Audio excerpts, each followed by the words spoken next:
Kelahiran Pedang Iblis bab 1431 timbangan. Di sebelah kirimu, Don berteriak saat ekor besar berayun di bawahnya. Noah berbalik ke arah ekor dan melesat ke atas. Tubuhnya berubah menjadi pedang hitam yang melepaskan jejak materi gelap yang kacau saat terbang tinggi di langit dan menghindari serangan itu hanya dalam jarak 1 meter. Jangan membuatku merusak timbanganmu, Raja Elbas berteriak sambil melemparkan tombak api ke tubuh raksasa lawan mereka. Tidak bisakah kita semua memperhatikan kulitnya? Aku bersumpah, geram Jordan sambil menutup mulut makhluk itu dengan kekuatan mentah yang terkandung di anggota tubuhnya. Aku akan membunuhnya jika dia terus menyuruhku berkeliling. Noah kembali ke penampilan normalnya ketika dia berhenti di atas makhluk besar mirip buaya itu. Dia memegang pedang iblisnya di atas kepalanya, dan semburan materi gelap keluar dari pedangnya saat ia mengumpulkan kekuatan. Bilahnya turun, dan tebasan tebal keluar darinya. Serangan itu menimpa tubuh makhluk itu, dan sisiknya melesat kemana-mana di medan perang. Namun, hanya tanda panjang yang muncul di punggung binatang itu. Dasar kasar sekali, Raja Elbas mengutuk keras saat melihat punggungnya yang hancur. Aku akan mempelajarinya, aku akan menguranginya dari bagianmu. Diam, Noah menjawab saat mendengkur dan malam keluar dari baju besinya yang jahat. Kami berada dalam kekacauan ini karena kamu tidak bisa menahan rasa penasaranmu. Telur-telurnya menetas. Raja Elbas menjawab saat api besar keluar dari telapak tangannya dan menciptakan lingkaran cahaya hangat di punggung reptil itu. Sisiknya mulai terbentuk kembali di bawah sifat penyembuhan mantra kerajaan. Dasar maniak, Don berteriak ketika celotehan tajam mengiringi suara manusianya. Berhentilah menyembuhkan lawan kita. Potongan-potongan tanah terangkat ke udara dan berkumpul di sekitar lengan Don untuk menciptakan tangan besar yang dia sapu ke arah binatang itu. Lingkaran emas yang menyembuhkan punggungnya menghilang setelah serangan itu, dan lebih banyak sisik yang jatuh dari kulitnya. Kelompok itu terus menjelajahi wilayah binatang ajaib setelah kejadian di zona void. Meski begitu, perjalanan mereka cukup kacau karena rasa penasaran Raja Elbas yang tak terbendung. Noah, Don, dan Jordan adalah bibrida. Mereka mengetahui aturan dunia binatang ajaib dan memiliki pemahaman bawaan tentang makhluk-makhluk itu. Mereka dapat dengan mudah mengeksploitasi kekurangan mereka dan beradaptasi dengan lingkungan apapun. Raja Elbas berbeda. Dia adalah manusia yang lebih suka mengubah lingkungan daripada beradaptasi dengannya. Individualitasnya juga mencegahnya untuk menahan diri setiap kali menemukan sesuatu yang menarik, sehingga ia sering membuat kekacauan di sarang yang belum dieksplorasi sepenuhnya oleh kelompoknya. Sejak awal perjalanan mereka, Raja Elbas telah melemparkan dirinya ke dalam 4 kelompok binatang ajaib berbeda yang menampilkan 1 atau lebih spesimen tingkat atas. Noah dan yang lainnya bisa menangani ancaman pada level itu karena Jordan bersama mereka. Trio dalam tahap cair bahkan pernah mengalahkan 1 makhluk tingkat atas sendirian.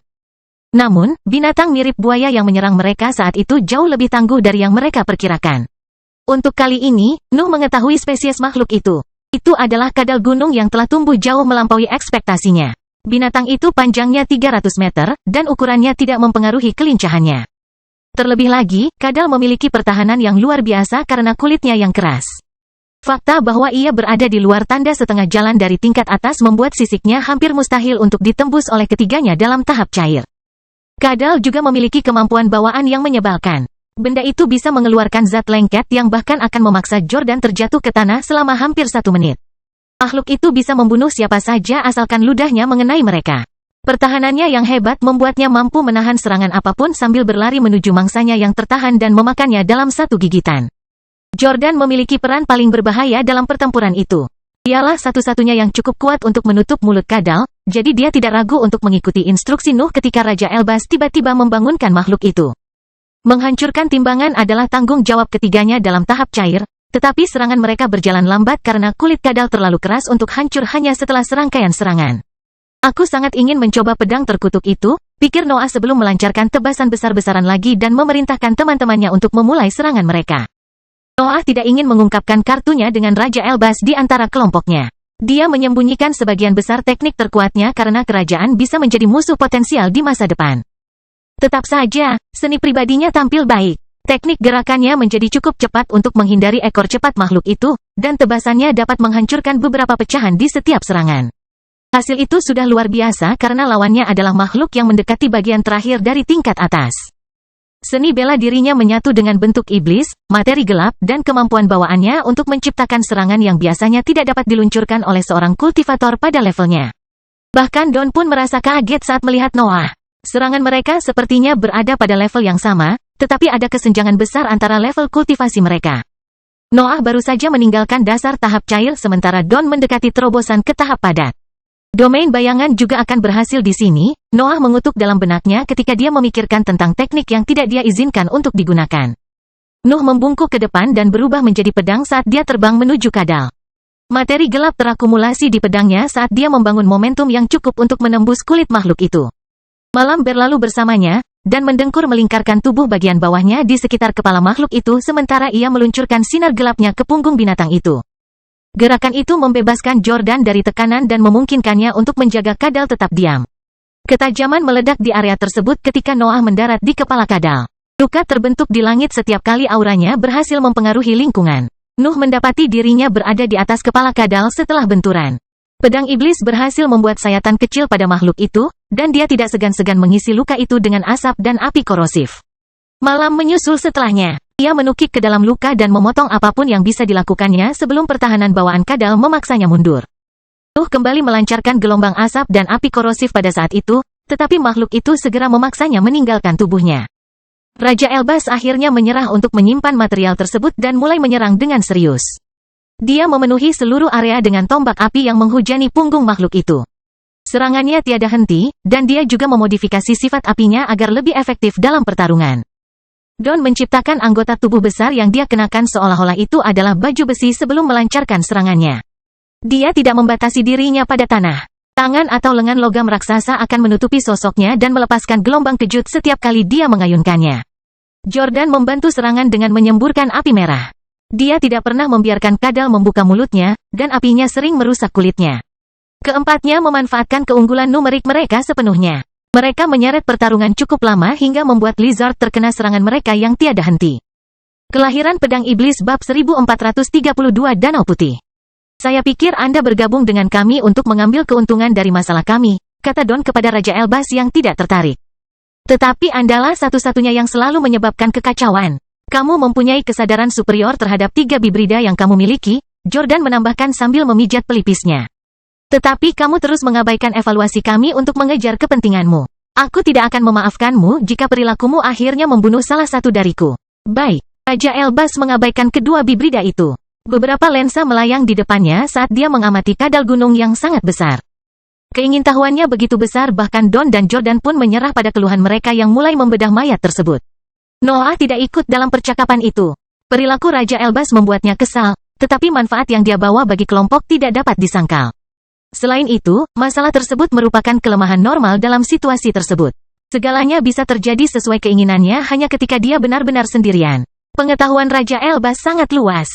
Keahliannya mencakup setiap bidang perjalanan kultivasi, dan ia seringkali memiliki metode yang melampaui apa yang dapat dilakukan oleh master di levelnya. Dia juga tetap setia pada perannya dalam grup. Raja Elbas menyediakan tempat tinggal yang membantu penyerapan energi dari lingkungan. Ia memperlakukan daging lawannya dengan cara yang dapat meningkatkan nilai gizinya. Dia bahkan mengandalkan sensor yang melampaui jangkauan kesadaran bawaan bibrida. Raja Elbas sering menimbulkan masalah, namun dialah juga yang memberikan paling banyak kepada kelompoknya.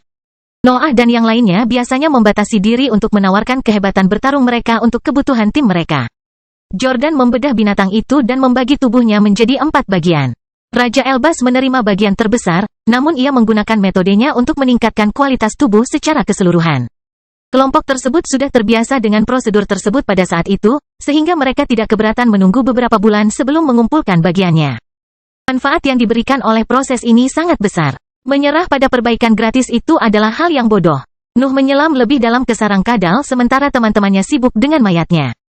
Pengetahuannya tentang bidang binatang ajaib dan kesadaran superiornya menjadikannya pengintai sempurna di negeri itu, dan dia selalu melakukan tugasnya dengan sempurna. Kenapa kamu begitu besar? Nuh bertanya-tanya saat memasuki sebuah gua besar di tengah gunung yang hampir menutupi seluruh wilayah. Kadal gunung memang besar, tapi ukuran lawannya terlalu kecil. Noah menduga alasan di balik fitur itu pasti ada pada lapisannya, dan dia segera menemukan jawaban yang dia butuhkan. Gua itu berakhir dengan sebuah danau putih besar yang memancarkan aura seram. Noah hampir tidak percaya dengan apa yang dia rasakan. Hukum yang kacau keluar dari air dan menciptakan cairan berlendir di langit-langit berbatu di area itu. Energi yang dibawa oleh hukum kekacauan sangat besar, dan binatang ajaib dapat menyerapnya tanpa mengkhawatirkan kekurangannya. Makhluk-makhluk itu tidak memiliki individualitas, jadi mereka tidak perlu takut akan kekuatan itu. Lebih sulit bagi petani untuk mendapatkan manfaat yang layak dari sumber daya tersebut. Hukum yang kacau memperluas individualitas, yang bagi para ahli ilahi berarti peningkatan potensi mereka. Penggarap bisa tersesat jika terus memperluas makna sebenarnya. Hukum mentah lebih aman dalam aspek itu karena hukum tersebut langsung mereplikasi keberadaan ahli yang menyerapnya. Semua orang akan bercocok tanam di daerah berangin di negeri luar jika hukum yang kacau bisa ditangani dengan mudah. Tetap saja, menemukan danau itu sekarang adalah sesuatu yang pasti akan dieksploitasi oleh Nuh dan yang lainnya. Nuh memberitahu teman-temannya apa yang dia temukan sebelum menyelam ke Danau Putih. Pikirannya langsung memasuki pola pikir aneh yang membuatnya menjelajahi semua kemungkinan cabang di mana individualitasnya dapat berkembang. Keserakahan, kesombongan, ketajaman, kehancuran, dan ciptaannya selaras dengan hukum-hukum itu dan meluas. Ide-ide yang tak terhitung jumlahnya muncul di benaknya ketika energi kacau itu mengalir di dalam dirinya. Ketika Nuh merasa akan kehilangan dirinya, dia melompat keluar dari danau. Dia kemudian mendarat di tanah, tempat teman-temannya telah menunggunya. Kamu tidak berbeda, kata Don sambil desahan keluar dari mulutnya. Saya mulai percaya bahwa Anda suka menjadi pengintai karena hal itu memungkinkan Anda mendapatkan lebih banyak sumber daya. Menurutmu mengapa aku melakukannya? Jawab Noah sebelum tertawa singkat. Situasinya sama dengan situasi Raja Elbas. Dia membawa manfaat yang lebih sedikit kepada kelompoknya, tetapi dia bersedia mempertaruhkan nyawanya untuk menjelajahi daerah sebelum teman-temannya. Bahayanya tugasnya membuatnya tak tersentuh di mata teman-temannya. Bahkan jika dia mengambil lebih banyak sumber daya daripada mereka, mereka tidak akan mengeluh.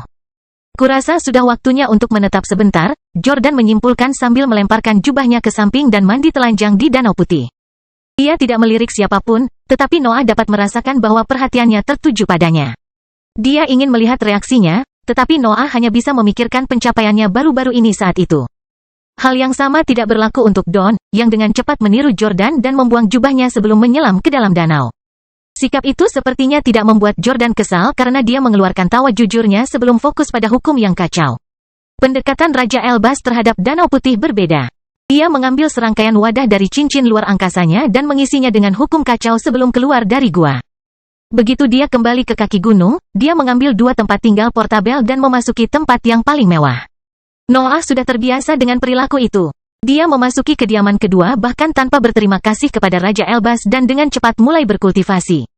Dinding dimensi disesuaikan dengan jenis energi yang diserap Nuh dan meningkatkan prosesnya dengan menciptakan gaya tarik yang menargetkan segala bentuk nafas.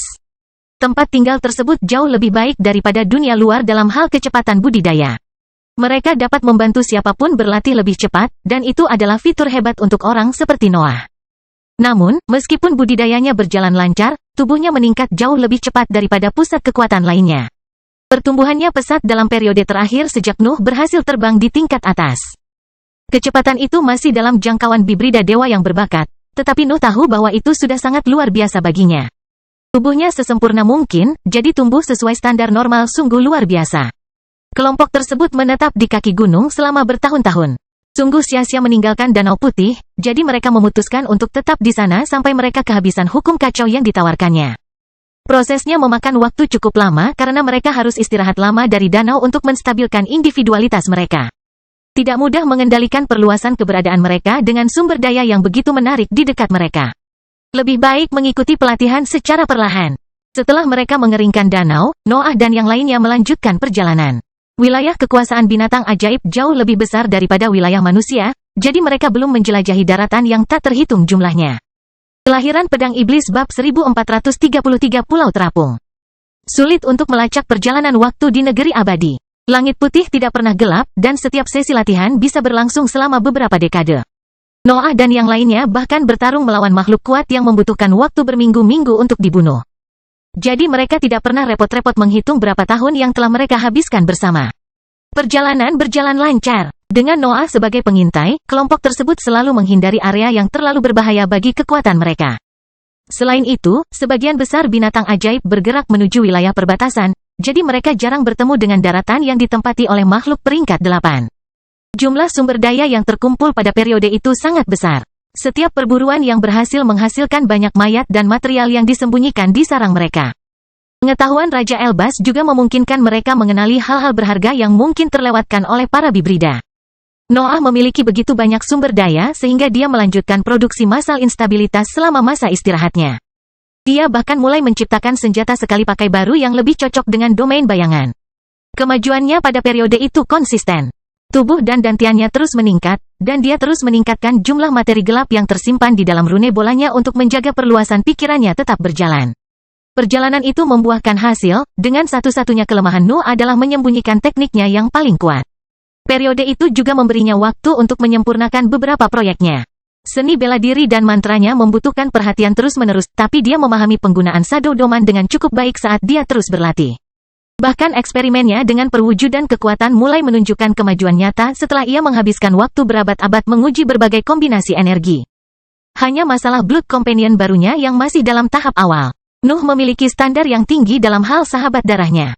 Tidak ada binatang ajaib yang memenuhi persyaratannya karena mendengkur dan malam menciptakan kondisi minimum yang hampir mustahil untuk diatasi.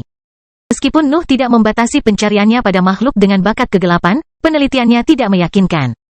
Dia tidak dapat menemukan apapun yang layak untuk keberadaannya, tetapi keinginannya untuk menguji kristal merah perlahan-lahan mengambil alih kebutuhannya akan aset kuat lainnya. Noah tidak ingin membuat mendengkur kedua. Kemampuan bawaan spesies tertentu bisa melampaui keahliannya yang bisa dibuat dari awal.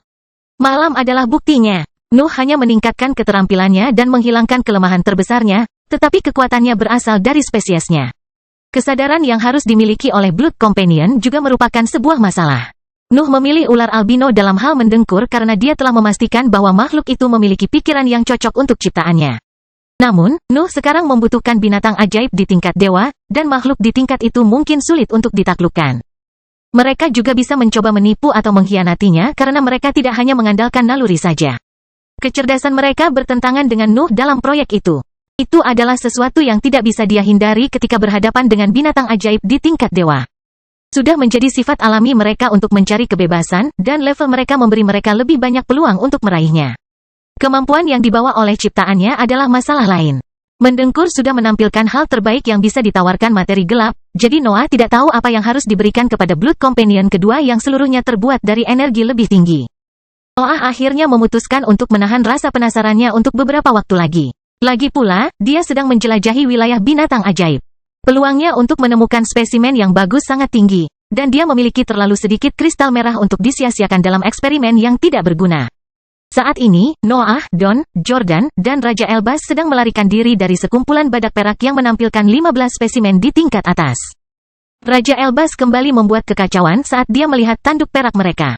Dia menimbulkan kemarahan kelompoknya setelah menggunakan benang tipis yang aneh untuk memotong banyak tanduk dari spesimen yang lebih lemah. Makhluk-makhluk itu dapat memanipulasi tanah dengan kemampuan bawaan mereka, dan mereka dapat melakukannya pada saat yang sama untuk meningkatkan efeknya. Kelompok itu harus berlari ke seluruh wilayah sebelum langit berhenti menjadi tumpukan batu-batu besar dan batu tajam. Don dan Jordan tidak mengeluh setelah melarikan diri karena kelompok mereka tidak pernah memiliki peluang melawan kelompok itu. Raja Elbas telah berhasil merebut beberapa tanduk berharga bahkan dalam situasi itu, sehingga yang lain tidak bisa memarahinya. Karena mereka tidak berkelahi, rombongan segera melanjutkan perjalanan, namun pemandangan aneh memaksa mereka untuk berhenti lagi. Keempatnya melihat sebuah pulau besar melayang di langit dan bergerak ke arah perbatasan antara dua domain tersebut. Oh, Jordan berseru saat melihat itu. Ayo, kamu harus bertemu dengannya. Kata-katanya ditujukan untuk Noah dan Don. Dia bahkan tidak mempertimbangkan Raja Elbas dalam kalimatnya. Saat kelompok itu terbang menuju dasar pulau terapung, sesosok tubuh perlahan terlihat. Ada seorang pria di bawah wilayah besar. Dia membawa seluruh struktur di bahu kanannya. Salam, Tuan Wilfred, Jordan berteriak sebelum terbang di bawah pulau terapung untuk menemui pria itu. Noah cukup mempercayai Jordan untuk mengikutinya meskipun nalurinya mulai melarikan diri. Pria di bawah daratan memancarkan aura peringkat 8. Dia jelas merupakan salah satu pemimpin legiun. 3 bibrida dan 1 manusia, kata Lord Wilfred. Kelompok yang aneh. Nuh dapat mempelajari pria itu dengan baik begitu dia mencapainya. Wilfred cukup gemuk, tapi lengannya sebesar tubuh pria. Dia memiliki mata biru dan rambut hitam, dan janggut pendek tumbuh di dagunya. Kami berdua tergabung dalam legiun, Jordan menjelaskan, dia akan segera bergabung dengan kami. Manusia hanyalah seorang kenalan. Apakah kamu mencoba menghubungi Enalin? Wilfred bertanya sebelum tertawa bangga. Kami telah mengevakuasi kota untuk mendekati perbatasan baru. Yang lain seharusnya sudah mencari tempat baru sementara saya membawa rumah kami ke sana. Yelmbel adalah kota yang terbuat dari bangunan yang dapat diangkut dengan mudah oleh siapapun, tetapi Enalin berpindah bersama wilayahnya. Tidak ada yang perlu memindahkan bangunan karena Wilfred cukup kuat untuk menangani pekerjaannya sendiri. Kami hanya menjelajahi wilayah binatang ajaib karena kedua belah pihak sedang berperang, lanjut Jordan. Adakah berita yang perlu diingat dari negeri ini? Wilfred terdiam dan menggaruk janggutnya sambil memikirkan pertanyaan Jordan. Mata Noah melirik ke antara bahu kanannya dan pulau di atasnya. Dia takut seluruh daratan akan menimpanya jika Bibrida peringkat 8 kehilangan keseimbangannya. Mungkin ada sesuatu, kata Wilfred. Negeri kejatuhan yang tersembunyi di wilayah binatang ajaib telah berganti penguasa setelah invasi. Binatang buas peringkat 8 yang lama itu menginginkan daging manusia, jadi mereka hanya meninggalkan yang terlemah dalam kawanannya. Kamu mungkin akan menemukan sesuatu yang bagus di sana. Mata Nuh berbinar saat itu. Itu adalah salah satu tujuan yang direncanakannya, dan situasi politik di negeri abadi sepertinya mendukung eksplorasinya sekarang. Penguasa baru adalah makhluk peringkat ke-8, binatang ajaib tipe tikus, kata Wilfred. Kamu tidak bisa mengalahkannya, tapi kamu harus mampu menangani area pinggiran sarangnya. Kelahiran Pedang Iblis bab 1434 hormat. Invasi binatang ajaib memaksa seluruh wilayah manusia untuk mundur, namun beberapa organisasi tetap hampir tidak terpengaruh oleh peristiwa tersebut. Mereka yang menduduki wilayah yang jauh dari perbatasan tidak perlu pindah. Hal yang sama juga berlaku pada kekuatan yang dapat membuat perjanjian dengan beberapa pemimpin pasukan binatang ajaib. Crystal City telah melakukan kontak dekat dengan banyak makhluk kuat yang berbeda selama pemerintahannya di perbatasan. Lokasinya berada di tepi wilayah manusia, di tempat rahasia di antara wilayah yang diperintah oleh binatang ajaib. Para anggota Crystal City telah lama mendapatkan keuntungan dari posisi politik unik mereka. Mereka adalah garis pertahanan pertama dalam perang akhir tanpa melawan binatang ajaib, sehingga organisasi lain seringkali menutup mata setiap kali mereka terlibat dalam perilaku jahat. Organisasi lain bahkan tidak menilai perilaku mereka. Crystal City pada dasarnya dapat bertindak sesuai keinginannya karena ia melakukan peran paling berbahaya di seluruh wilayah manusia. Posisi unik itu memungkinkan Crystal City menghindari kekalahan selama invasi. Mereka hanya menempatkan pasukan di perbatasan, namun anggota lainnya tetap berada di markas besarnya. Siap menyelesaikan misi lain yang akan memperkuat status mereka setelah kedua wilayah tersebut stabil. Misi tersebut terutama melibatkan pertemuan politik dengan binatang ajaib peringkat 8 yang tinggal di dekat perbatasan atau wilayah tertentu. Crystal City membutuhkan jaringan untuk tetap mendapat informasi tentang pergerakan makhluk-makhluk itu. Informan terbaik adalah binatang ajaib itu sendiri. Hanya makhluk-makhluk itu yang benar-benar dapat memahami perubahan di wilayah mereka. Bahkan jika misi tersebut bertentangan dengan keyakinan mereka, anggota Crystal City mendesak. Selain berbagai misi politik, Crystal City juga harus menangani hal-hal yang menyangkut reputasinya. Pemberontak dan musuh harus membayar harga atas pelanggaran mereka, dan Nuh telah menciptakan cukup banyak kekacauan untuk menjadi salah satu target paling berharga mereka. Seorang kultivator peringkat 8 duduk di singgasana yang terbuat dari kristal ungu. Dia cantik, tapi ekspresi dinginnya merusak keanggunan yang terpancar dari sosoknya. Rambut coklat panjang tergerai di jubah putihnya, dan mata gelapnya menyinari para ahli yang berlutut di depannya. Tuanku hanya ingin membantu, Nyonya Kenson, kata penggarap yang lebih dekat dengan tahta. Defying Demon telah menyinggung kehormatannya dan mencemari nama besar keluarga Sailbro. Lord Ethan tahu bahwa dia telah melakukan hal yang sama dengan Crystal City.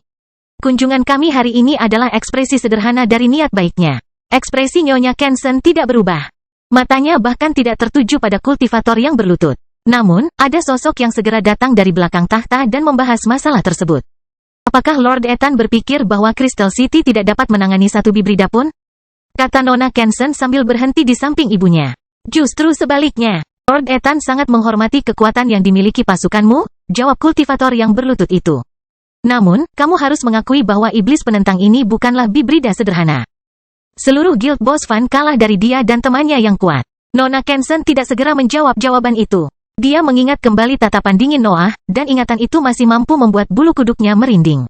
Berita bahwa dia telah mengalahkan Guild Boss Fan hanya menambah ketakutannya. Aura yang kuat memenuhi aula pada saat itu.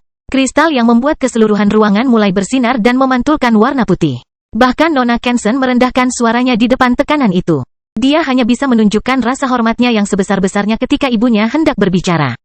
Crystal City telah mengetahui tentang Guild Boss Fan sejak lama, kata Madame Kenson. Kami bahkan tahu bahwa tuanmu hanya ingin membuatnya membayar kehilangan muka yang sia-sia. Jangan berani-berani membandingkan kebencian kami dengan masalah sepele seperti itu. Kultivator yang berlutut tidak menjawab. Dia semakin menundukkan kepalanya dengan harapan Madame Kenson tidak akan membunuhnya dalam kemarahan yang membara. Sebagian dari dirinya bahkan mengutuk Ethan atas peran yang dia paksa untuk dimainkan dalam hal itu. Bibrida itu pasti sudah kembali ke Legiun sekarang, Madame Kenson melanjutkan. Menemukan dia tidak mungkin, apalagi dengan perbatasan di negara bagian ini. Bahkan para ahli kami sedang menunggu dia muncul lagi di kancah politik. Saya harus membantah Anda, Madame Kenson, pria yang berlutut itu berkata sambil mengerahkan seluruh keberanian yang ia mampu. Lord Ethan hampir yakin bahwa iblis penentang telah melintasi perbatasan dan saat ini sedang menjelajahi wilayah binatang ajaib. Banyak saksi telah melihat kelompoknya meninggalkan kota Silk Post menuju medan perang. Nyonya Kenson tidak menjawab. Kota kristal memiliki pengaruh yang sangat besar. Tetapi kota tersebut tidak dapat mengumpulkan informasi tentang Nuh selama pelelangan karena sebagian besar anggotanya di wilayah tersebut bertempur di perbatasan. Di sisi lain, Ethan bebas membayar separuh kota untuk menemukan petunjuk tersebut karena dia tidak terlibat dalam medan perang. Apa yang kamu minta agar kota kristal lakukan? Nyonya Kenson akhirnya bertanya. Lord Ethan ingin mengingatkan Anda bahwa dia mengajukan permintaan ini dengan sangat hormat, kata pria yang berlutut itu. Dia ingin kamu menggunakan koneksimu di wilayah binatang ajaib untuk menemukan iblis penentang dan mengepungnya. Kami adalah utusan sederhana yang dia kirim untuk menyampaikan permintaan ini dan membantumu dalam segala hal yang kamu inginkan. Aura Madame Kenson menjadi lebih kuat, dan cahaya yang dipancarkan kristal putih menjadi lebih terang. Pakar peringkat 8 itu tampak marah, tetapi ekspresinya tetap tidak menunjukkan emosi. Apakah kamu ingin Crystal City menggunakan binatang kotor itu? Nyonya Kenson bertanya. Keluarga Sailbird tahu cara kerjanya, kata pria itu. Kami sudah memiliki cukup makanan untuk memuaskan 10 bungkus dan tambahan untuk Crystal City. Tim saya juga merupakan bagian dari anugerah Tuhanku. Dia hanya menginginkan masalah ini berakhir dengan cepat. Madame Kenson terdiam, tapi dia segera mengangguk ke arah putrinya. Nona Kenson melangkah maju pada saat itu, dan dia memberi isyarat kepada para ahli yang berlutut untuk berdiri. Anda akan menjadi tamu Crystal City mulai sekarang, kata Miss Kenson. Kami tidak bisa menjangkau wilayah yang lebih dalam dari wilayah binatang ajaib, tapi kami akan menyebarkan berita ini di antara informan kami. Jika iblis penentang menunjukkan wajahnya, kami akan mengerahkan tim berburu kami. Anda akan bebas untuk bergabung ketika waktunya tiba. Datang. Kami tidak punya kata-kata untuk mengungkapkan rasa terima kasih kami, kata pria itu sebelum berdiri dan membungkuk dalam-dalam ke arah Madame Kenson. Lord Ethan dan keluarga Sailbird tidak akan melupakan bantuan ini. Pasukan segera pergi, dan Miss Kenson mengantar mereka menuju tempat yang diperuntukkan bagi tamu-tamu paling terhormat. Perlakuan itu juga merupakan bagian dari pendekatan politik Crystal City. Nona Kenson harus memastikan bahwa keluarga Sailbird akan tetap menjadi sekutu bahkan setelah wilayah manusia stabil. Charles, kata Madame Kenson, dan seorang kultivator peringkat 7 ramping dengan rambut pirang panjang muncul di dalam aula. Baik, Madame Kenson, jawab Charles sambil berlutut untuk memberi salam sopan. Bagaimana hubungan kita dengan wilayah binatang ajaib? Nyonya Kenson bertanya. Charles segera menyebutkan apa yang diminta pemimpinnya. Kami telah berhasil berteman dengan kepiting raksasa yang hidup di kolam, gerombolan harimau yang memenuhi sisi selatan perbatasan, dan Raja Tikus, penguasa baru negeri kejatuhan. Siapa yang harus aku buru? Kelahiran Pedang Iblis bab 1435 kolam. Lu sadar bahwa kota kristal sedang mencarinya, tetapi dia tidak berasumsi bahwa kota itu memiliki informan di antara binatang ajaib yang sombong. Dia merasa aman berada di antara makhluk-makhluk itu karena mereka jarang mendengarkan manusia dalam pengalamannya. Wilford segera pergi dan membawa daratan raksasa itu menjauh dari pandangan mereka. Jordan hanya ingin Noah melihat kekuatan Legion dalam pertemuan itu. Bagaimanapun juga, pemimpin itu adalah salah satu hibrid terkuat di jajarannya. Kelompok itu tidak memerlukan banyak waktu untuk memutuskan tujuan baru mereka. Beberapa abad telah berlalu sejak awal invasi, dan mereka akan menghabiskan lebih banyak waktu untuk perjalanan. Mereka merasa hampir yakin bahwa mengunjungi tanah kejatuhan lebih baik daripada melanjutkan penjelajahan acak di wilayah tersebut. Noah dan yang lainnya berbalik. Mereka telah terbang jauh dari wilayah manusia sampai saat itu, tapi tujuan baru mereka berada di dekat perbatasan lama. Masih banyak yang harus dijelajahi di wilayah binatang ajaib, tapi wilayah itu harus menunggu. Kelompok tersebut tidak mengikuti rute sebelumnya.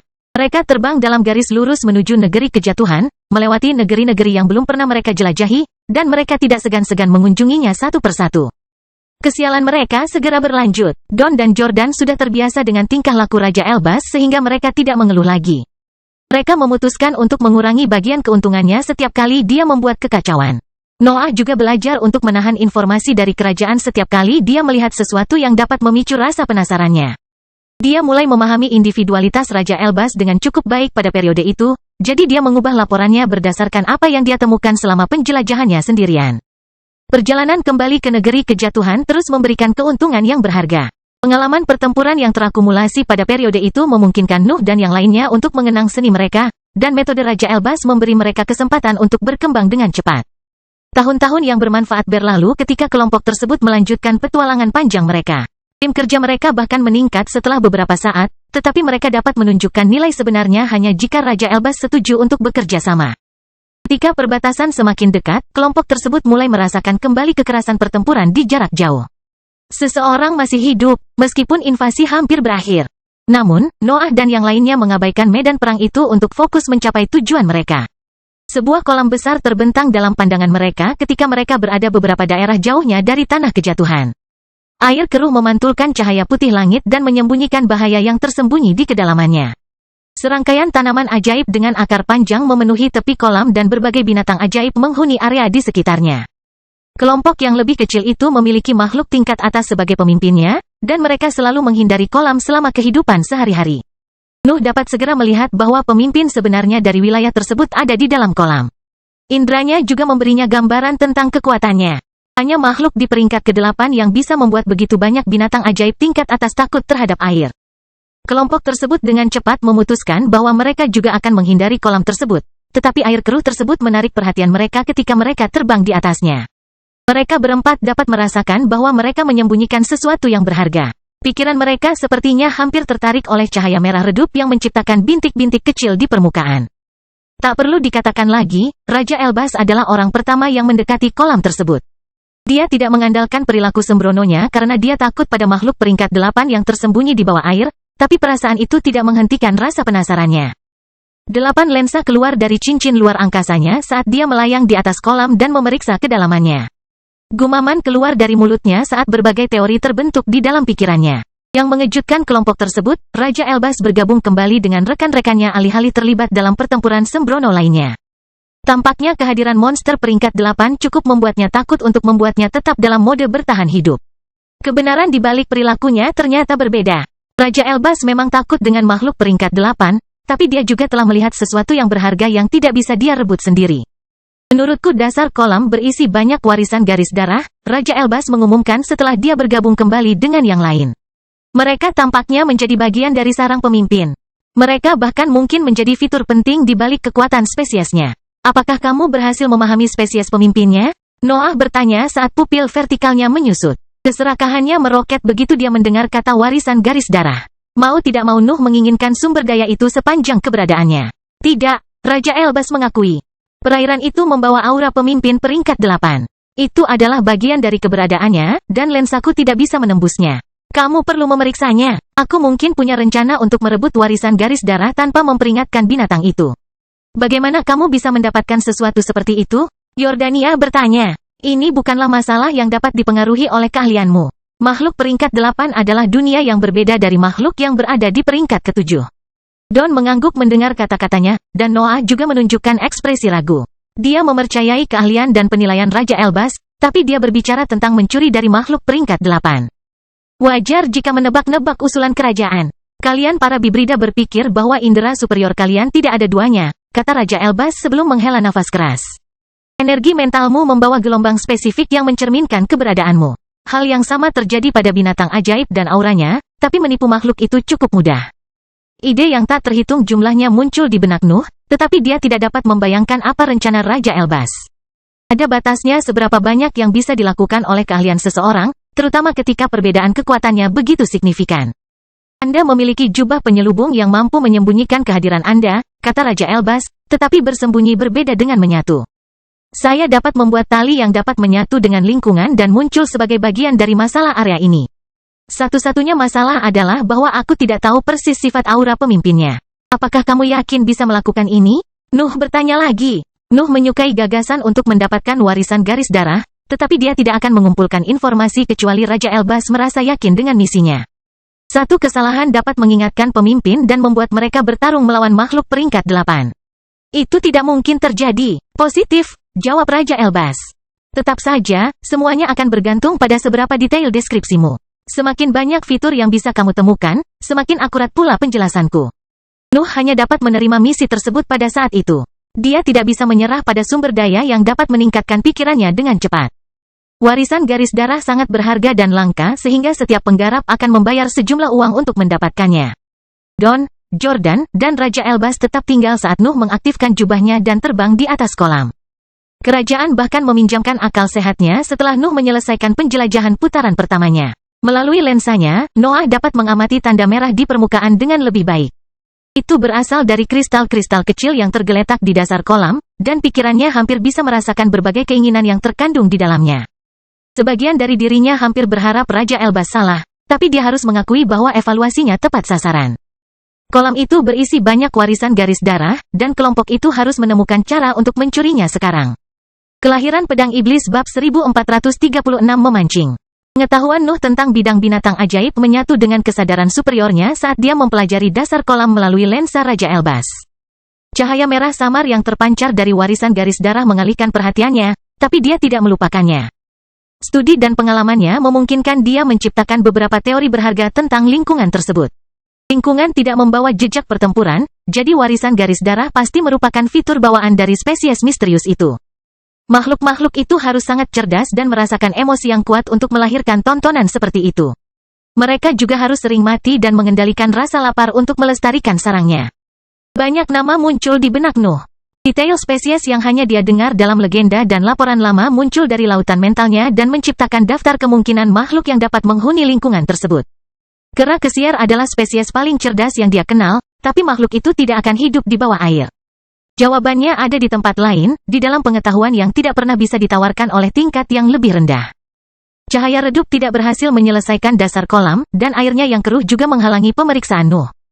Namun, petunjuk yang tak terhitung banyaknya yang dia temukan saat menjelajahi lingkungan itu akhirnya membawa ke jenis makhluk tertentu. Dapatkah mereka menjadi kepiting? Nuh bertanya-tanya saat kolam memenuhi permintaan. Makhluk tipe kepiting adalah satu-satunya binatang ajaib yang memenuhi kriteria tersebut. Mereka relatif mudah dibunuh, dan kekuatan bawaan yang lebih lemah mencegah munculnya kekuatan kesuburan mereka. Satu-satunya variabel yang tidak bisa dia konfirmasi adalah kecerdasan mereka. Nuh telah menyingkirkan kandidat lain yang mustahil ketika ia mengajukan hipotesisnya. Makhluk sejenis kepiting cukup pintar di antara spesies laut. Mereka tidak memiliki hutang bawaan yang sering menimpa binatang kuat lainnya. Jadi Nuh memutuskan suatu kesimpulan, dia mulai menghafal aura yang terpancar dari air keruh. Pikirannya menjadi pusaran yang menyerap setiap sensasi yang dikeluarkan kolam. Raja Elbas perlu menyesuaikan talinya dengan aura makhluk itu, jadi Nuh harus mendapatkan citra yang sempurna agar dia bisa berhasil dalam misinya. Mencuri dari makhluk peringkat 8 adalah sesuatu yang dianggap bodoh oleh setiap pembudidaya peringkat 7, tetapi keduanya bersedia mempertaruhkan nyawa mereka untuk merebut sumber daya tersebut. Sukacita yang luar biasa memenuhi pikiran Nuh. Dia merasa hampir gembira ketika perasaan itu menyatu dengan lautan mentalnya dan menjalani serangkaian pemeriksaan menyeluruh. Nuh pernah berinteraksi dengan warisan garis darah di masa lalu, dan dia bahkan merasakan emosi kuat yang dibawa oleh binatang ajaib. Itu selalu merupakan sensasi negatif. Lebih mudah bagi mereka untuk menandai daging dan darah spesimen mereka. Itu adalah pertama kalinya dia melihat warisan garis darah tercipta dari emosi positif, namun penemuan itu sesuai dengan hipotesisnya. Ini menjelaskan bagaimana makhluk-makhluk itu menciptakan lingkungan itu tanpa harus berada dalam situasi yang mengerikan dalam waktu yang lama. Rasanya seperti obat, pikir Noah. Aura ini membuatku lelah tapi aktif di saat bersamaan. Perasaan ketagihan yang memenuhi seluruh kolam. Saya berharap saya dapat mencicipi airnya untuk memahami efek sebenarnya. Noah dan yang lainnya tidak berani menyentuh kolam tersebut. Makhluk yang menghuni bagian bawahnya memberi kesempatan pada kelompok tersebut untuk meninggalkan area tersebut, dan bahkan pemimpin peringkat 8 tampaknya tidak tertarik pada mereka. Namun, kolam tersebut adalah rumah mereka, jadi mereka mungkin akan menyerang kelompok tersebut jika terjadi sesuatu pada perairannya. Makhluk-makhluk itu akan melindungi sarangnya. Nuh tetap berada di atas kolam sampai dia merasa tidak dapat mempelajari hal lain. Raja Elbas akan segera menentukan apakah dia bisa mengambil kristal yang tersembunyi di dasarnya. Nuh kembali ke teman-temannya dan mengeluarkan untaian gelombang mental berwarna coklat tua yang dia serahkan kepada Raja Elbas. Kata-kata tidak ada gunanya dalam situasi itu. Kerajaan perlu merasakan apa yang dirasakan Nuh selama pemeriksaannya. Kerajaan mengambil tempat tinggal portabelnya setelah dia menerima kesimpulan Nuh. Raja Elbas membutuhkan laboratoriumnya untuk membuat item yang dapat membantu mereka dalam tugas tersebut. Tempat lain manapun tidak akan memberinya tingkat keberhasilan yang sama. Noah, Don, dan Jordan terbang menuju sisi lain kolam sementara Raja Elbas sibuk dengan prasastinya. Mereka perlu bersiap menghadapi kemungkinan terburuk, yang melibatkan pembuatan serangkaian jebakan yang dapat memperlambat pecahnya pemimpin kelompok. Ketiganya bahkan tidak berpikir untuk membunuhnya. Pemimpinnya adalah makhluk peringkat 8. Serangan mereka mungkin tidak akan berpengaruh sama sekali. Membuat jebakan adalah satu-satunya rencana yang mungkin dilakukan dalam situasi itu. Keahlian Nuh memungkinkan ketiganya membuat jebakan yang menargetkan kelemahan umum makhluk tipe kepiting. Indra mereka buruk, dan kaki mereka menjadi sasaran empuk. Itu hanya masalah mengeksploitasi kelemahan-kelemahan itu tanpa membuat pemimpinnya cukup marah hingga membuatnya mengejar kelompok tersebut ke sisi lain dari negeri abadi. Persiapan berbulan-bulan telah berlalu. Noah dan yang lainnya menggali lubang yang tak terhitung jumlahnya di jalur pelarian mereka dan mengisinya dengan jebakan yang berbeda. Lubang di dekat kolam menampilkan air liur kadal gunung yang lengket. Sebaliknya, mereka yang berada lebih dalam di daratan menampilkan senjata sekali pakai yang tidak ragu-ragu ditempatkan oleh Nuh di sana. Kelompok ini bahkan menebang pohon untuk menciptakan penghalang alami. Mereka akan menggunakan segala yang mereka bisa untuk memperlambat kemungkinan pecahnya pemimpin tersebut. Bahkan penundaan yang paling singkat pun dapat membantu mereka bertahan hidup. Raja Elbas akhirnya keluar dari tempat tinggalnya dan bergabung dengan kelompok lainnya. Dia menambahkan banyak lapisan prasasti di atas jebakan, dan dia memberikan ciptaannya kepada teman-temannya agar mereka dapat memeriksanya. Nuh menemukan tali emas panjang di tangannya. Barang itu sepertinya tidak memiliki sesuatu yang aneh. Itu bahkan tidak muncul sebagai benda tertulis, tapi dia bisa merasakan bahwa ketangguhannya melebihi skalanya. Nuh meletakkan tali itu di tanah, dan warnanya berubah. Itu menjadi biru, seperti medan tanah abadi. Kemudian, dia mengujinya di titik hijau di salah satu area terdekat, dan warnanya kembali berubah. Tali itu melakukan apa yang Raja Elbas janjikan akan mereka lakukan. Mereka menyatu dengan lingkungan dan memancarkan sedikit aura. Hanya pemeriksaan kedua yang akan mengungkapkan sifat dasar benda-benda tersebut sebagai benda bertulis. Setelah kelompok tersebut menyelesaikan pertahanannya, mereka menggali struktur bawah tanah agar memiliki lebih banyak peluang untuk melarikan diri. Setelah semuanya siap, keempatnya mengambil masing-masing satu tali dan berlindung. Tali itu secara alami akan menarik warisan garis darah, jelas Raja Elbas. Semakin lama mereka berada di dalam kolam, semakin banyak kristal yang kita dapatkan. Tetap saja, saya tidak tahu berapa lama mereka bisa menipu pemimpinnya. Saya tidak bisa mengevaluasi kekuatan yang dimiliki oleh makhluk peringkat 8. Apakah kita benar-benar akan melakukan ini? Don bertanya. Lagi pula, aku punya peluang terbaik untuk bertahan hidup, jawab Jordan. Sudah waktunya kita mengacaukan makhluk peringkat 8, tambah Noah. Aku mulai lelah bertarung melawan monster yang lemah. Setelah keempatnya bertukar pandang, mereka melemparkan tali mereka ke arah kolam dan merunduk. Barang-barang itu bahkan tidak menimbulkan riak di air. Mereka langsung menyatu dengan kolam saat menyentuhnya. Kelahiran pedang iblis bab 1437 melarikan diri. Talinya tidak mengeluarkan suara apapun saat jatuh ke dalam kolam. Mereka menyatu dengan air dan mencapai dasar danau, tempat berbagai kristal merah berada. Barang-barang Raja Elbas mengeluarkan aura yang hampir tidak bisa dilacak ketika menyentuh dasar kolam yang biru. Energi itu mempengaruhi warisan garis darah di dekat tali dan menciptakan gaya tarik yang menarik mereka. Noah dan yang lainnya bisa merasakan apa yang terjadi di ujung lain barang mereka. Mereka dapat mengisi tali dengan energi mental dan memperoleh pemahaman samar tentang peristiwa yang terjadi di dasar kolam. Kristal-kristal itu bergerak menuju tali dan menyatu dengan kain emasnya. Keempatnya sudah bisa menariknya keluar untuk mengambil sejumlah sumber daya, namun mereka membiarkannya di sana untuk menarik lebih banyak warisan garis darah. Mereka akan terus melanjutkan selama tidak ada yang memperhatikan apa yang terjadi. Sesuatu akhirnya terjadi di dalam kolam. Sosok samar-samar berenang untuk memeriksa kejadian aneh yang terjadi di area sarang mereka. Itulah sinyal yang ditunggu-tunggu kelompok itu. Noah dan yang lainnya bahkan tidak perlu berbicara untuk memutuskan mencabut tali mereka sebelum penghuni kolam menemukannya. Tali-tali itu meninggalkan air secara diam-diam dan tanpa menimbulkan riak apapun. Ujung basah mereka kembali dalam genggaman kelompok dalam sekejap. Noah hampir tidak bisa menahan kegembiraannya. 4 kristal berbeda telah menyatu dengan talinya. Itu tidak lebih dari mineral merah seukuran ibu jari, tapi dia tahu betapa berharganya mineral itu. Mereka tampak berbeda dari warisan garis darah pada umumnya, pikir Noah ketika dia memeriksa kristal itu. Tidak mengherankan jika aura yang dipancarkan oleh warisan garis darah itu berbeda dari apa yang dia peroleh di Bare Dungeon. Emosi yang berbeda akan melahirkan bentuk dan struktur yang beragam jika menyangkut sumber daya tersebut. Orang di Bare Dungeon merasakan kebencian yang sangat besar sementara kristal di tali membawa ekstasi yang kuat. Perasaan itu begitu pekat sehingga menyelimuti kelompok itu dalam aura yang menakutkan. Don hampir memakan salah satu kristal itu karena pengaruh aura itu. Warisan garis darah menggoda dia. Mereka mirip dengan obat yang paling menarik di seluruh dunia. Mari kita simpan untuk saat ini, Raja Elbas segera menyarankan. Pemimpin atau salah satu bawahannya pada akhirnya akan menyadari apa yang kita lakukan. Lebih baik kumpulkan kristal sebanyak mungkin untuk saat ini. Ketiga Bibrida menyetujui usulannya dan menekan keinginan mereka saat mereka menyimpan warisan garis darah di dalam item penyimpanan mereka. Waktu untuk menikmati keuntungan mereka akan tiba, tetapi mereka harus terus memancing sekarang. Tali mereka kembali terbang menuju kolam, namun kelompok tersebut memutuskan untuk berpindah tempat saat itu. Mereka tidak bergerak dari belakang pertahanan mereka, tapi mereka melemparkan barang-barang mereka ke area lain di dekat pantai.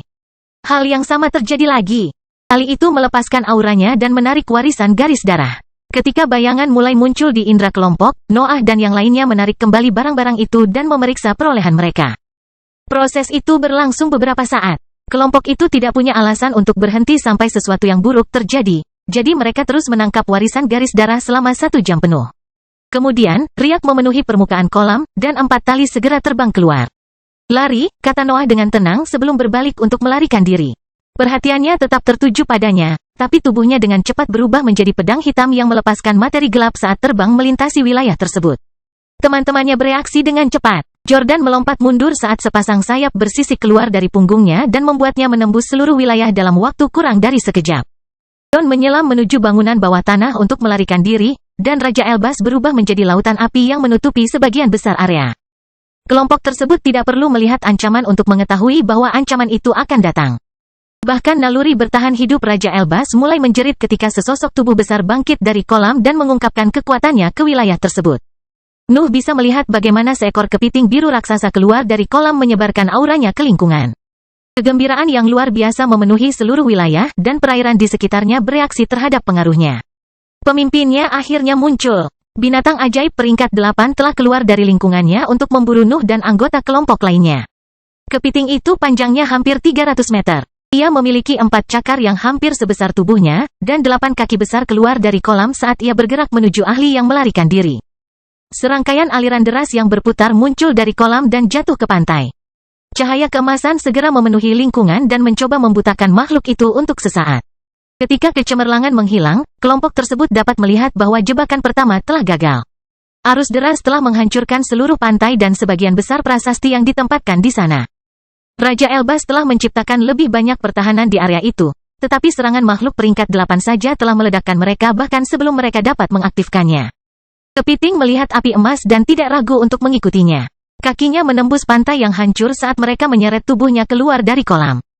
Air terjun jatuh dari cakarnya saat makhluk peringkat 8 meninggalkan air untuk mengejar pelanggar di darat. Ketika kakinya menyentuh tempat yang lebih pedalaman, prasasti emas lainnya diaktifkan. Area tersebut berubah menjadi emas untuk sesaat, dan beberapa kehadiran yang menyerupai kelompok Nuh memenuhi lingkungan dan mencoba menipu pemimpin raksasa tersebut. Kepiting juga tidak mempedulikan hal itu. Raja Elbas memang baik, tapi dia tidak bisa menipu makhluk peringkat 8 dengan tulisannya. Pemimpinnya hanya berjalan melewati mereka dan terus menyerang kehadiran musuh-musuhnya. Makhluk itu bisa mencapai wilayah berikutnya hanya dengan lompatan sederhana, tapi sesuatu meledak ketika kakinya ditekuk. Badai pedang hitam menelan kepiting dan membuatnya berhenti hampir sedetik. Bilahnya bergerak sendiri dan membawa keinginan. Nuh telah mengembangkan senjata hidup jenis lain dalam beberapa tahun terakhir. Pedang itu memiliki pikirannya sendiri, tetapi Nuh dapat mengendalikannya dengan pikirannya. Saat dia memasang jebakan, Noah telah memerintahkan senjata sekali pakai tersebut untuk memperlambat lawannya selama mungkin. Bilahnya membawa kehendak makhluk tingkat rendah, jadi mereka tidak bisa mengabaikan perintahnya. Bilahnya menyerang kepiting secara sembarangan dan bahkan memfokuskan persendiannya. Tetap saja, mereka bahkan tidak bisa meninggalkan bekas pada kerangka luar yang keras itu. Ciptaan Nuh tidak memiliki kekuatan untuk mempengaruhi makhluk peringkat 8, tapi itu berlaku untuk semua keahliannya. Dia terlalu jauh dari level itu. Biarpun bilahnya tidak bisa melukai makhluk itu, lubang dalam yang tercipta akibat ledakan membuat pemimpinnya kehilangan keseimbangan untuk sesaat. Selain itu, ledakan tersebut memicu reaksi berantai yang membuat semua jebakan lainnya aktif. Area antara kolam dan area berikutnya menjadi kacau.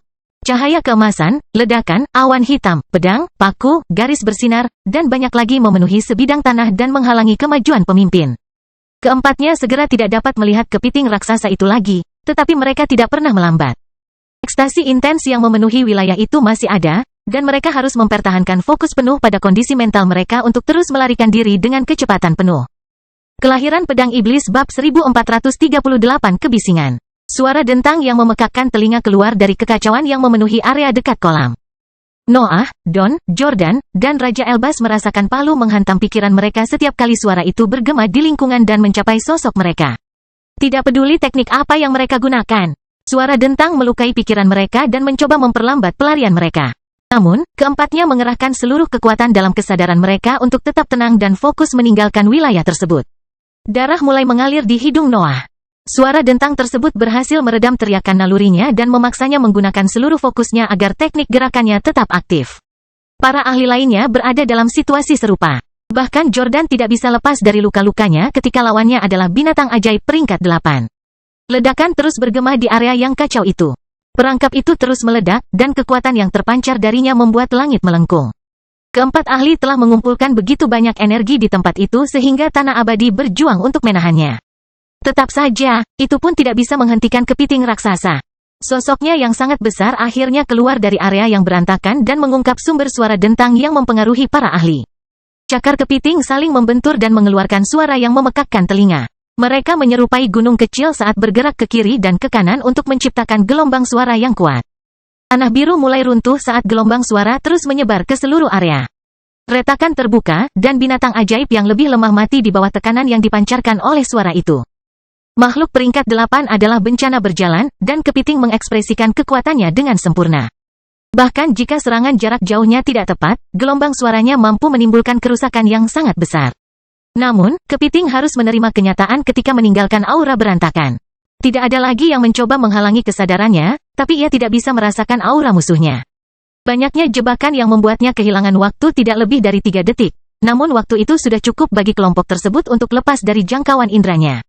Sekalipun kepiting ingin mengikuti mereka, ia tidak tahu kemana harus pergi.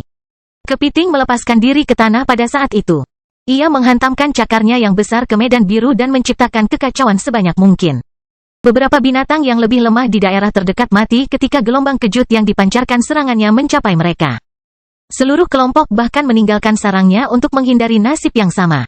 Nuh merasa lemah. Dia telah terbang selama 4 hari penuh, meski kepalanya terasa berat. Retakan samar juga muncul di dinding mentalnya, jadi dia sangat membutuhkan istirahat. Namun, dia tidak berani berhenti. Dia telah kehilangan jejak kepiting peringkat 8 selama beberapa hari, tapi dia tidak tahu seberapa bertekadnya dia untuk mendapatkan kembali warisan garis darah makhluk itu. Pikirannya selalu mempersiapkannya untuk menghadapi kemungkinan terburuk, jadi dia terus terbang selama 2 minggu lagi sebelum memutuskan untuk berhenti. Retakan di dinding mentalnya sedikit membesar karena perjuangannya yang terus-menerus, namun kondisinya tidak seburuk kelihatannya. Nuh membersihkan darah yang jatuh dari hidungnya sebelum menggali gua untuk memulihkan diri. Lubang hitamnya telah berusaha melakukan yang terbaik selama penerbangan, tetapi bahkan organ luar biasa itu tidak dapat menyembuhkannya sampai dia berhenti. Menolak gelombang suara telah melelahkan Nuh. Lubang hitam tidak dapat menyembuhkannya sampai dia mendapatkan kembali energinya, tetapi Nuh hanya dapat melakukan itu setelah dia beristirahat. Terlebih lagi, suara dentang yang melukainya membawa pengaruh kepiting. Ekstasi yang dipancarkan makhluk itu mengisi kerusakan pada dinding mentalnya dan membuatnya semakin menderita. Aura itu juga akan memperlambat pemulihannya, tetapi Noah tidak keberatan menghabiskan lebih banyak waktu untuk penyembuhan. Dia telah mendapatkan apa yang diinginkannya, dan luka-lukanya hanyalah harga kecil yang harus dibayar untuk itu. Noah akhirnya bisa memperbaiki kondisinya setelah dia menyegel gua tersebut dengan materi gelapnya. Lubang hitamnya meningkatkan sifat lingkungan mentalnya dan membantu mengubah energi mentalnya menjadi zat yang dapat memperbaiki retakan tersebut dengan cepat. Tidak ada pesan mental yang sampai ke buku catatannya pada periode itu. Para ahli lainnya juga sibuk menyembuhkan, dan tidak ada yang bergerak sampai mereka kembali ke kondisi puncaknya. Bulan-bulan yang panjang telah berlalu, tetapi Nuh akhirnya pulih dan mulai memeriksa warisan garis darah. Beberapa di antaranya masih berada di tali emas, dan dia tidak ragu-ragu untuk mengambil salah satu kristal tersebut. Aku ingin tahu apa yang akan kamu tunjukkan kepadaku, pikir Noah sebelum meletakkan kristal di tengah dahinya. Warisan garis darah meleleh, dan bagian dalamnya jatuh ke lautan mental Nuh. Kenangan dan perasaan yang samar-samar memenuhi pikirannya saat gambaran mulai muncul dalam penglihatannya. Nuh melihat air kolam yang keruh. Mereka tampak seperti cairan paling jernih di dunia dari mata barunya, dan segalanya tampak sempurna dari sudut pandangnya. Air memberinya kehidupan, dan rasa nyaman menyelimuti dirinya. Dia bisa merasakan seseorang melindunginya, yang membuatnya merasa lebih bersemangat untuk mulai hidup. Ekstasi terus memenuhi pikirannya hingga cangkang luarnya pecah. Airnya jatuh ke wajahnya, tapi terasa kotor, ternoda oleh dunia luar. Namun, dia tidak bisa hidup tanpa sensasi itu lagi. Kegembiraan itu adalah segalanya baginya. Nuh menoleh untuk melihat sisa-sisa cangkang merahnya menyatu dengan dasar kolam. Mereka milik sarang sekarang. Keputusasaan memenuhi pikirannya ketika dia berpikir bahwa dia tidak dapat lagi memuaskan kecanduannya, tetapi lebih banyak cangkang merah segera muncul di pandangannya. Sebuah ide jahat muncul di benaknya pada saat itu. Ekstasinya berada dalam jangkauan cakar. Ia hanya perlu merentangkannya untuk menjangkau saudara-saudari yang belum lahir. Namun, bahkan sebelum dia bisa bergerak, sebuah bayangan menutupi warna putih yang merembes ke dalam kolam dan memenuhi dasar kolam dengan ekstasi intens yang dicari semua bayi baru lahir. Nuh mengangkat cakarnya ke langit untuk menyembah bayangan. Dia melihat kepiting raksasa mengeluarkan pecahan merah yang tak terhitung jumlahnya dari mulutnya, dan dia dengan mudah menangkap salah satunya. Saat pecahan itu masuk ke mulutnya, ekstasi yang dia rasakan menjadi semakin intens. Dia akhirnya selesai. Bahkan sebelum dia sempat memikirkannya, dia telah mengabdikan seluruh hidupnya untuk pembawa kesenangan yang perkasa. Noah terbangun dari mimpinya pada saat itu. Senyuman kecil muncul di wajahnya saat dia melihat lengannya mengarah ke langit. Hal serupa terjadi dengan warisan garis darah pertamanya, dan memikirkannya membuatnya bernostalgia. Spesies yang berkembang biak melalui warisan garis darah, pikir Noah sambil berbaring di tanah. Makhluk yang aneh sekali, kristal mereka tidak banyak meningkatkan pikiranku. Tapi tak seorang pun akan menolak dorongan gratis ini. Nuh mencatat lokasi kolam di benaknya sebelum meluruskan posisinya dan memeriksa buku catatannya. Teman-temannya telah mengiriminya pesan mental di mana mereka memintanya menunggu sampai mereka membagi barang sebelum menggunakan kristal. Terlambat, pikir Noah sambil memberitahu mereka posisinya dan mengambil warisan garis darah lainnya dari ruang terpisahnya. Di dalam pikirannya, dia sudah menghitung berapa banyak dari mereka yang bisa dia gunakan sebelum mereka mulai mencurigainya. Kelahiran Pedang Iblis bab 1439 tim berburu. Miss Kensen berlari melewati koridor yang terbuat dari kristal yang memancarkan cahaya ungu ketika cahaya putih dari langit menyinari mereka. Sebuah buku catatan bertuliskan berkedip-kedip di genggamannya, dan ekspresi bahagia terlihat di wajahnya. Sang ahli melintasi banyak aula sampai dia mencapai sebuah ruangan kecil tempat seorang kultivator kurus sedang bermeditasi. Pria itu segera menegakkan posisinya dan membungkuk ketika Miss Kensen memasuki tempat tinggalnya. Dia lebih kuat darinya, tapi dia harus menunjukkan rasa hormatnya terhadap putri pilar kota kristal. Kami menemukan sesuatu, Miss Kensen mengumumkan. Kepiting raksasa dari kolam telah melaporkan bahwa 4 manusia telah merampok sarangnya. Iblis penentang mungkin bersama mereka. Apakah dia bersama kultivator peringkat 8? Charles bertanya ketika ekspresi tertegun muncul di wajahnya. Merampok binatang ajaib peringkat 8 seringkali menyebabkan kematian. Fakta bahwa keempat manusia itu selamat berarti kekuatan mereka harus berada pada level yang sama. Tidak, jawab Nona Kensen. Menurut makhluk itu, mereka tidak lebih dari lalat pintar yang mampu melakukan trik kecil. Seluruh kelompok harus berada di peringkat ke-7. Saya hanya bisa mengakui keberanian bibrida ini, Charles mengakui. Aku tidak sabar untuk bertemu dengannya di medan perang. Apakah kepiting menyebutkan kemana mereka pergi? Ya, kata Nona Kensen gembira. Deskripsi makhluk itu tidak tepat. Tapi kami hampir yakin mereka sedang menuju negeri kejatuhan. Aku sudah menghubungi Raja Tikus. Ia akan memberitahukan lokasi persisnya begitu mereka memasuki wilayah kekuasaannya. Sempurna, jawab Charles.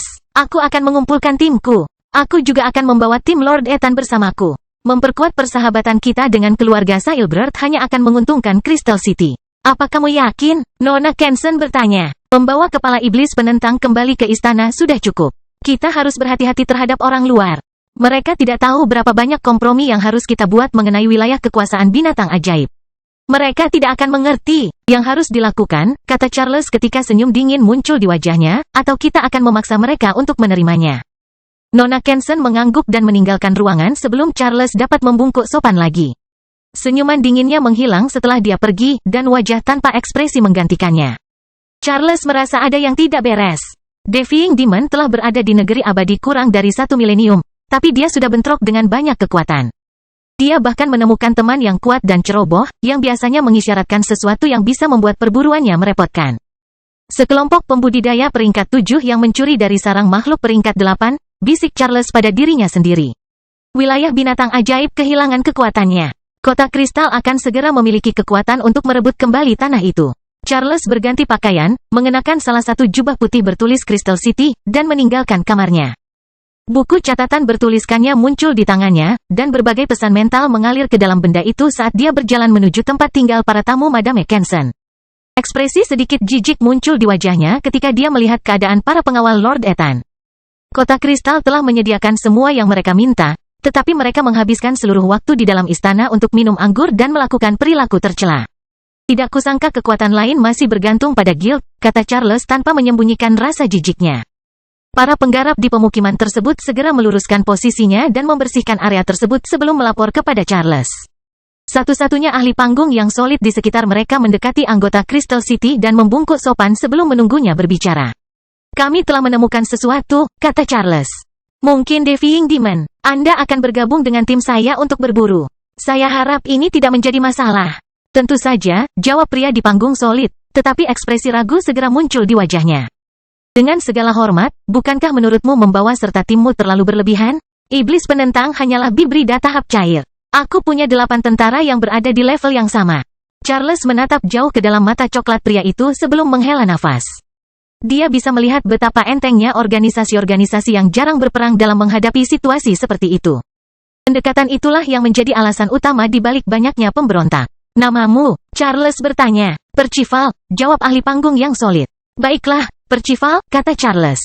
Iblis penentang dan kelompoknya telah berhasil merampok sarang yang dilindungi oleh binatang ajaib peringkat 8. Kamu juga mengetahui apa yang telah dia lakukan di masa lalu. Aku percaya bahwa ahli di level yang sama tidak akan cukup untuk membunuhnya. Tapi kami lebih kuat dari dia, jawab Percival. Kekuatan itu relatif di beberapa bidang, kata Charles. Defying Demon adalah bibrida, jadi kita harus mempertimbangkan binatang ajaib di sekitarnya sebagai sekutunya. Dia telah menggunakan mereka untuk keuntungannya, dan dia tidak takut memanggil makhluk peringkat 8 karena dia tahu bahwa peluangnya untuk bertahan hidup lebih tinggi daripada milik kita. Percival menelan ludah. Dia tidak akan memanggil binatang ajaib peringkat 8 bahkan dalam mimpi terliarnya. Dia telah melihat beberapa di antaranya beraksi, dan kenangan itu akan selalu diingatnya selamanya. Dia juga memiliki individualitas yang aneh dan teknik yang unik, lanjut Charles. Dia berada di tahap gas sebelum memasuki pemandangan neraka, tapi dia keluar sebagai ahli dalam tahap cair setelah mengalahkan pasukan kami yang menampilkan ahli di tingkat itu. Percival hanya bisa menelan ludah lagi. Nada bicara Charles menjadi lebih dingin, tetapi kata-katanya tepat sasaran. Defying Demon telah selamat dari situasi ketika dia berada dalam posisi yang tidak menguntungkan. Cara terbaik untuk memastikan keberhasilan perburuan mereka adalah dengan membawa tenaga kerja yang cukup sehingga bahkan orang yang paling beruntung sekalipun tidak bisa membiarkannya melarikan diri. Apa yang ada dalam pikiranmu? Percival akhirnya bertanya. Saya akan membawa pakar panggung lain dari Crystal City bersama kami, jawab Charles. Pembudidaya tahap cair lainnya juga akan bergabung. Saya ingin misi ini sukses besar. Itu akan terjadi, kata Percival. Tim ini akan lebih kuat dari kebanyakan guild. Saya tidak percaya dia bisa bertahan dalam hal ini. Bagus, jawab Charles sebelum meninggalkan ruangan. Waktu untuk berkata-kata telah berakhir. Sudah waktunya untuk mengakhiri masalah panjang yang disebabkan oleh Defying Demon. Saat Crystal City mengaktifkan tim berburunya, Noah dan yang lainnya berkumpul kembali di dekat negeri kejatuhan. Tujuan mereka berada di seberang tanah kejatuhan di wilayah manusia lama, jadi mereka tidak memiliki banyak informasi tentang daerah tersebut. Meski begitu, topik utama pembicaraan mereka tidak melibatkan wilayah tersebut. Apakah kamu yakin hanya mengambil 11 kristal dengan talimu? Don bertanya. Kenapa aku harus berbohong? Jawab Nuh. Saya bisa membuat daftar untuk menjawabnya, jawab Jordan. Saya bisa menambahkan beberapa hal ke dalam daftar itu, tambah Raja Elbas. Lihat, Nuh mulai berbicara. Saya mungkin telah menggunakan 1 atau 2 warisan garis darah, tetapi Anda tidak bisa menyalahkan saya. Kami benar-benar bepergian dengan seorang kultivator yang tidak dapat menahan rasa penasarannya. Noah, kata Raja Elbas sebelum menghela nafas. Kita semua memiliki lebih dari 50 kristal, dan talinya identik. Noah hanya bisa menunjukkan senyuman tak tahu malu pada kalimat itu, tapi perhatiannya beralih ke tempat lain ketika dia melihat sesuatu yang aneh. Di pohon dekat posisinya, dia melihat seekor tikus besar menulis sesuatu di daun sambil melirik ke arah kelompoknya. Kelahiran Pedang Iblis bab 1440 tikus. Awalnya, Noah mengira penyalahgunaan warisan garis darah baru-baru ini telah membuatnya berhalusinasi. Pikirannya mendapat banyak manfaat dari kristal-kristal itu, dan dia belum terbiasa dengan ukuran barunya. Namun, hampir tidak mungkin kesadaran superiornya menjadi korban gejala-gejala tersebut. Nuh memiliki pemahaman yang jelas tentang apa yang sedang terjadi. Matanya tidak berbohong padanya. Tikus besar itu menulis lebih cepat ketika menyadari tatapan Nuh padanya. Jari-jarinya yang mungil menggambar garis-garis pada daun besar yang ada di genggamannya, dan matanya melirik ke arah anggota kelompok. Tak perlu dikatakan lagi, Nuh tetap terdiam dan bingung melihat pemandangan itu. Itu adalah pertama kalinya dia melihat perilaku seperti itu pada binatang ajaib, terutama karena dia bisa merasakan niat tikus. Pikirannya yang lemah tidak bisa menyembunyikan apapun darinya. Tidak ada gunanya membaginya, Don menyimpulkan sebelum menyadari ada yang tidak beres. Jordan dan Raja Elbas juga memperhatikan tingkah aneh Nuh. Mereka telah bersama cukup lama untuk memahami ketika salah satu dari mereka merasakan sesuatu sedang terjadi.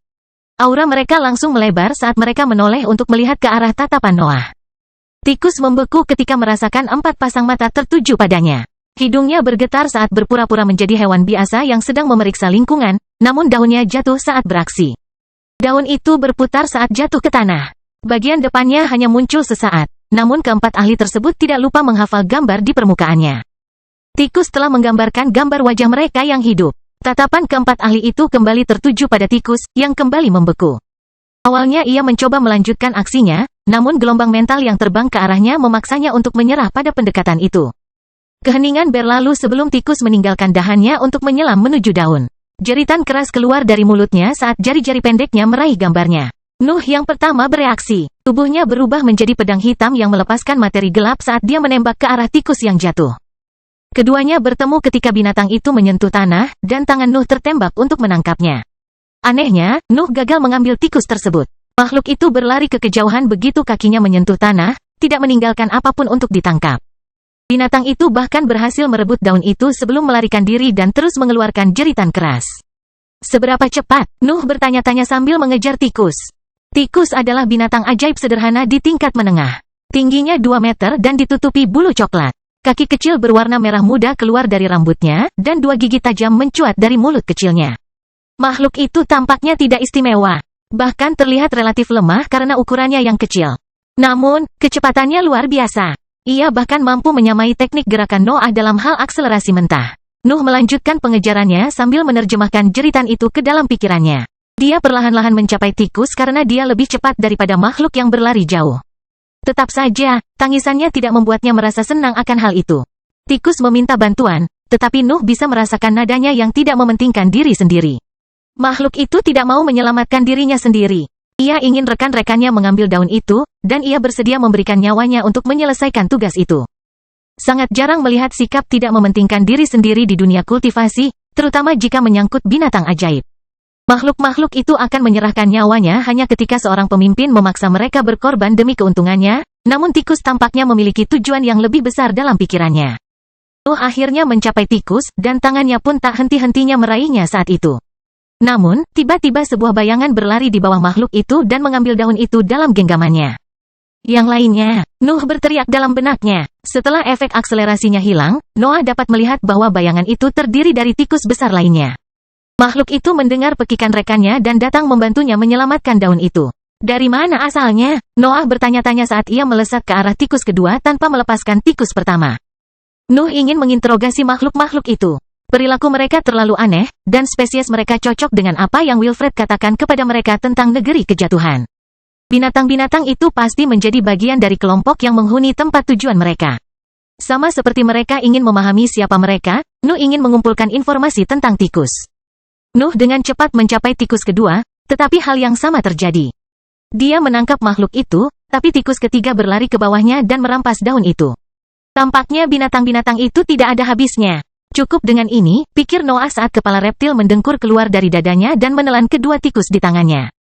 Pendamping darah tidak membunuh mereka. Ia hanya menyimpannya di dalam tubuh besarnya yang terbuat dari materi gelap untuk saat ini. Tikus itu cepat, tetapi mereka tidak memiliki kekuatan untuk menembus tubuh mendengkur. Nuh berakselerasi pada saat itu. Materi gelap mengalir di dalam pembuluh hitamnya dan membawa teknik gerakannya ke puncaknya. Dia mencapai tikus ketiga dalam sekejap, dan tangannya meremas lehernya bahkan sebelum dia sempat memekik. Tidak ada bayangan yang muncul.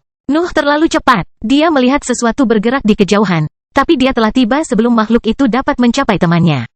Mulailah berbicara, kata Noah saat raungan menyatu dengan suara manusianya. Tikus mengeluarkan jeritan lembut saat tekanan Nuh memenuhi pikirannya. Ia bisa merasakan harga dirinya dan pengaruh makhluk yang tidak bisa ditentangnya.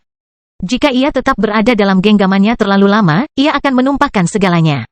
Makhluk itu berjuang untuk mengeluarkan jeritan terakhirnya, dan segalanya mulai bergetar pada saat itu. Noah tidak mengerti apa yang terjadi, tapi dia segera melihat tanah di bawahnya hancur hingga jatuh ke dalam bangunan bawah tanah luas yang penuh dengan tikus. Makhluk yang tak terhitung jumlahnya memenuhi struktur bawah tanah. Kebanyakan dari mereka berada di tingkat bawah, tetapi banyak spesimen tingkat menengah juga ada di antara mereka.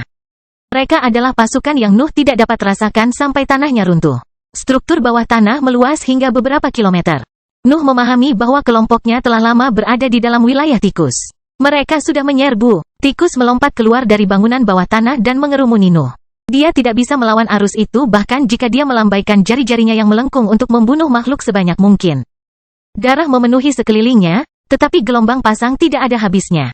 Ratusan binatang ajaib menggunakan satu sama lain sebagai platform untuk melompat di udara dan menciptakan penghalang tubuh.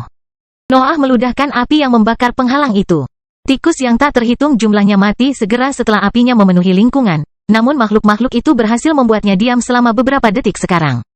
Ketika api menyatu dengan tubuhnya dan menyebar, Nuh memeriksa tikus dalam genggamannya. Bekas gigitan menutupi tubuh tanpa kepala, dan dia tidak menemukan bekas daun di genggamannya. Tikus lain yang masih hidup juga berhasil lolos berkat pengorbanan rekan mereka.